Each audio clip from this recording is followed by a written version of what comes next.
Puis elle s'est éteinte. Et alors là, il m'est descendu une paix juste incroyable. Je n'ai jamais ressenti ça de ma vie. C'est une paix. C'est Comme comment dire, ouais, un soulagement, un Un soulagement. relâchement.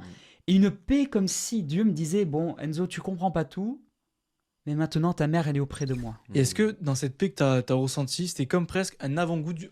C'est gros ce que je dis, mais du paradis. Dans le sens où par la mort, il y avait une partie de toi qui était peut-être qui montait avec ta Oui, mère. oui, oui. Si on peut l'imager, peut-être. Je pense qu'on peut dire ça. Ben nous catholiques, Ouais, on croit à la c'est- communion des saints, hein, donc que la mort, voilà, hein, n'est pas la fin, hein, Mhm. c'est qu'un passage, et que au ciel, il y a tous les saints, hein, depuis les premiers siècles jusqu'à notre ère maintenant, même des saints inconnus hein, qui meurent et puis qui sont Mhm. saints. Mais il y a eu comme une grande paix en moi, en fait. Et d'ailleurs, je vais témoigner. Alors, si, je lui dirai quand même qu'il regarde la vidéo, mais je salue Quentin, hein, que vous connaissez aussi, mon ami d'enfance, Ouais.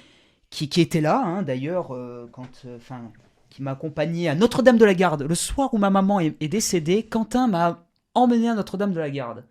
Ça, pour moi aussi, c'était un beau clin d'œil. Et c'était pas un croyant en plus du de Seigneur. base, Non, non, pas non. spécialement. Non, mon ami n'est pas Ouais. croyant.